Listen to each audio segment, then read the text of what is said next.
Analisa terhadap makalah oleh Bruce L. Calderon serta Boyd dan Griswold dilaksanakan sebagai tugas mata kuliah metodologi desain.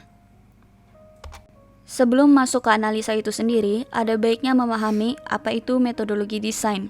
Metodologi desain adalah framework atau bisa juga disebut sebagai kerangka kerja untuk penelitian desain.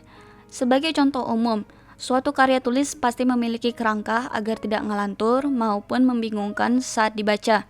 Sama halnya dalam penelitian, metodologi ada agar penelitian terarah dan tercapai targetnya. Saya akan jelaskan mengenai isi dari artikel yang ditulis oleh Marco L. Calderon dan juga apa metodologi desain bagi beliau.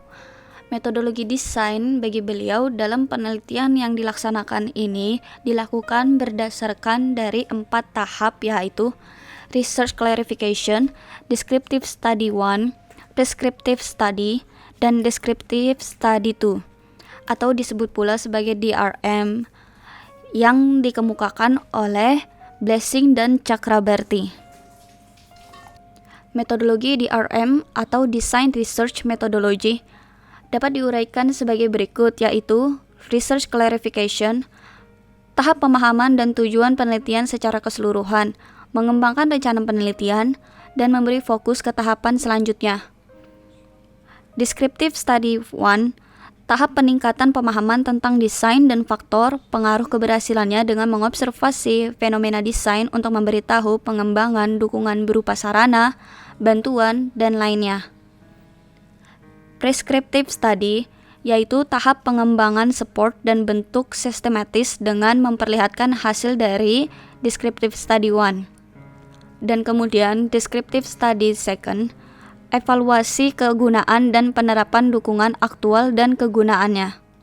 Penelitian tersebut memiliki tujuan akademis, yaitu untuk membantu siswa-siswi dalam program desain teknik untuk memahami dan membandingkan temuan mereka sendiri.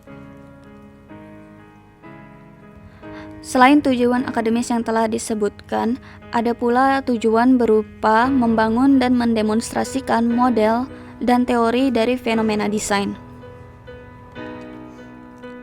Tujuan lain dari penelitian adalah untuk mendukung atau mengembangkan proses penelitian dengan cara seperti menyediakan kerangka kerja atau desain bagaimana penelitian dilaksanakan secara sistematis, maupun membantu mengidentifikasi area penelitian agar mampu pula garis argumentasi dikembangkan secara solid.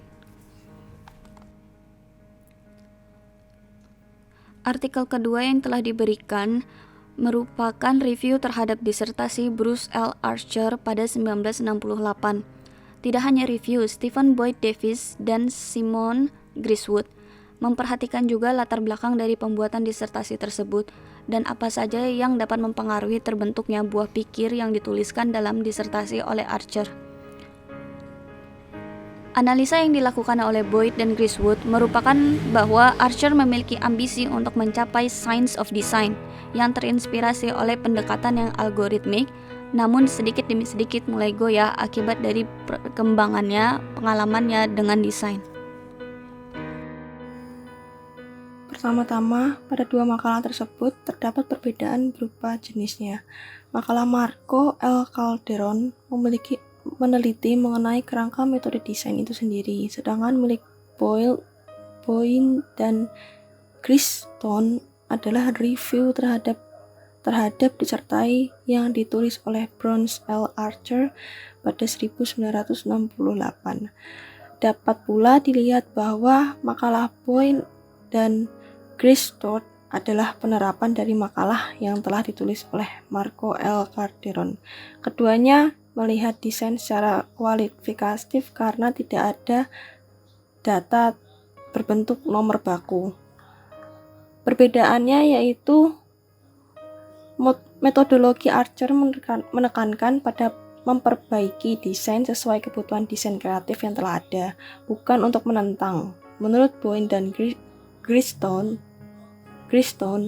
Archer tertarik pada apa sebenarnya desain itu, sehingga melaksanakan desain secara logis dan sistematis yang menekankan pada disiplin ilmiah, sedangkan metode DRM yang dikaji oleh Calderon menekankan pada manfaat praktis.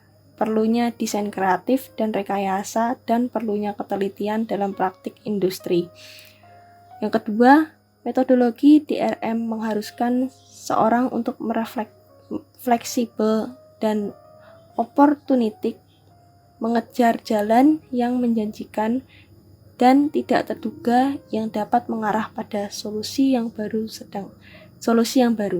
Sedangkan Archer sangat fokus terhadap memastikan kebutuhan serta pengumpulan data yang akan dianalisis dan dikembangkan sebelum benar-benar membuat desain.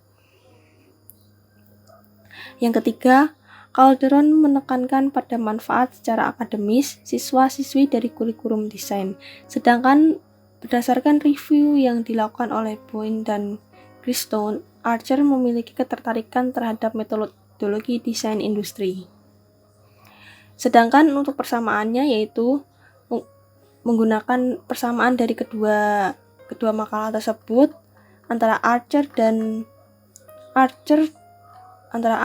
Marco L. Calderon, yaitu menggunakan data atau analisis sesuai kondisi atau fenomena yang terjadi pada lingkungan sekitar yang dialami. Yang kedua, menjadikan metode untuk menghasilkan sebuah alat pendukung untuk memperbaiki sebuah kondisi ataupun fenomena yang terjadi.